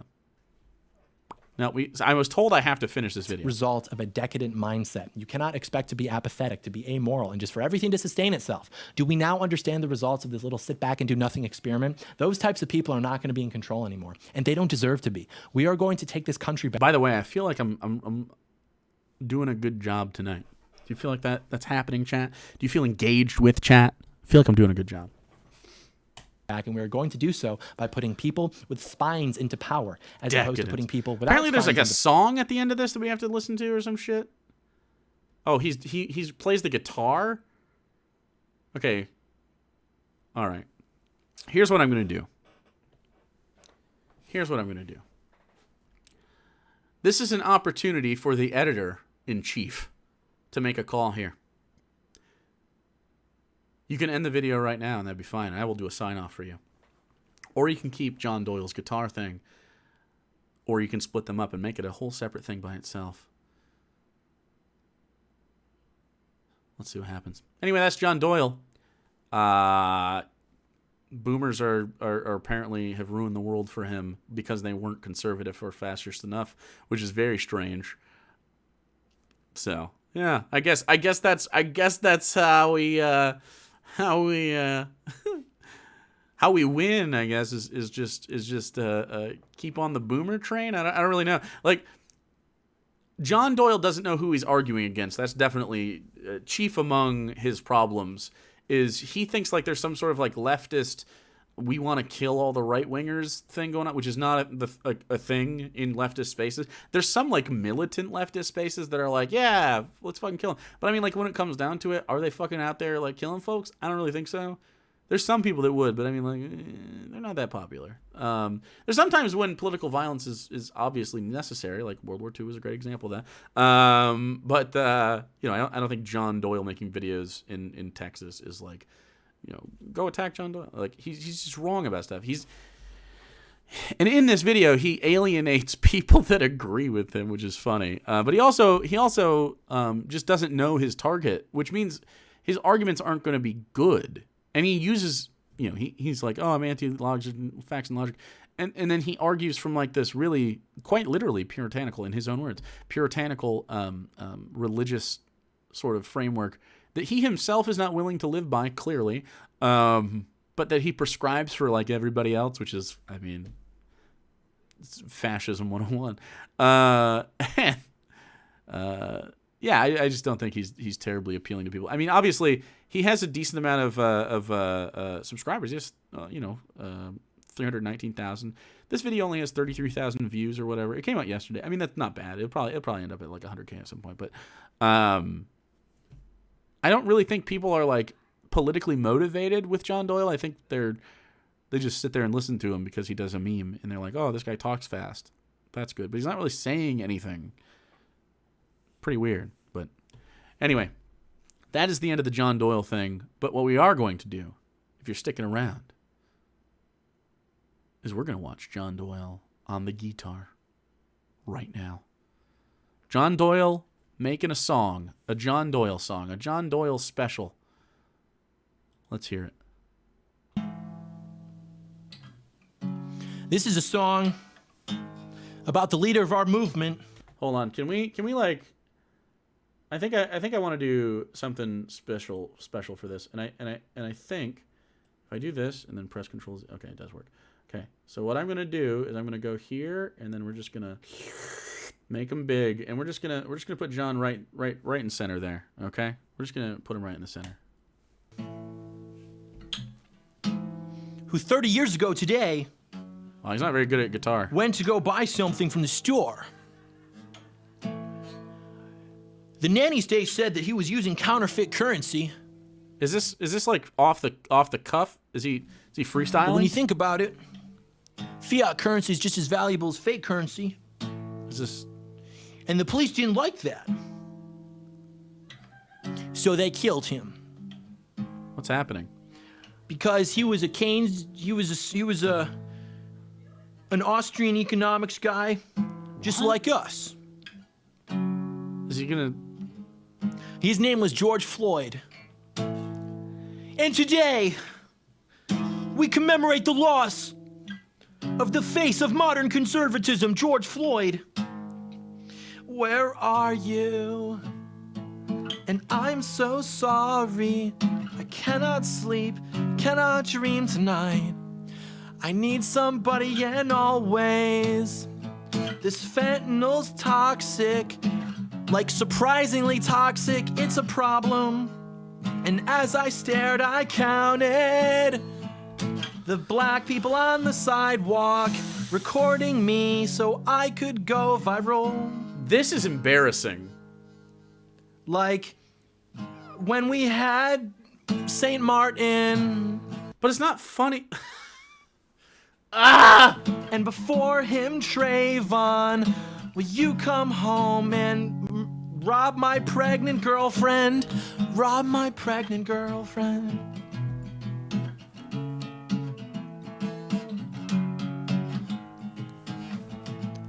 I miss you, I miss you. I'm glad he's trying to learn guitar, I guess. Good for him to learn a skill, It's not there yet. It isn't good, and it's a cheap guitar, but, we'll get there.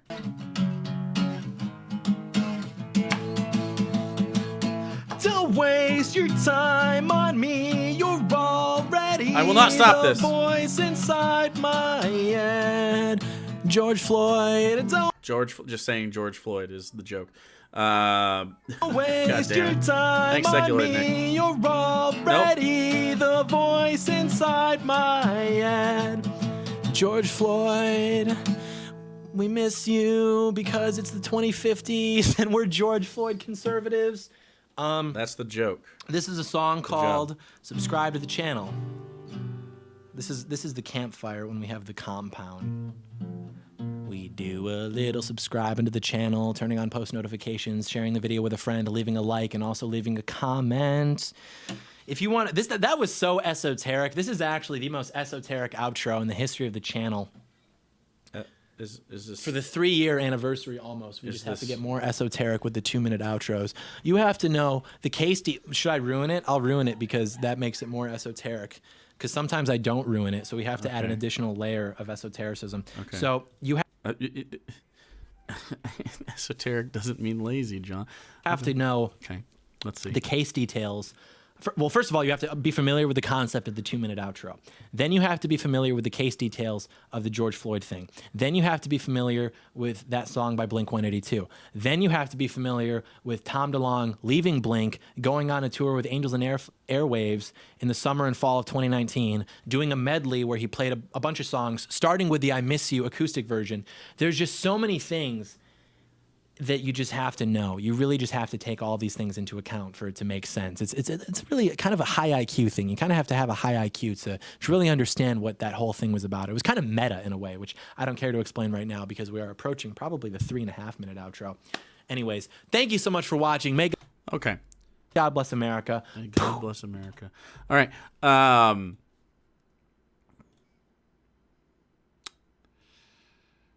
Wow.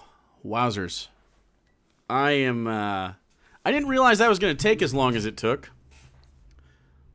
Not the song, just all of that. So, we're going to get to Gothics tomorrow instead of staying here until 4 a.m. Good God, that was not ideal, was it? That was not an ideal situation. I don't think you needed to be on the inside of any of those jokes to understand what he was trying to do. It didn't make it funnier after explaining it.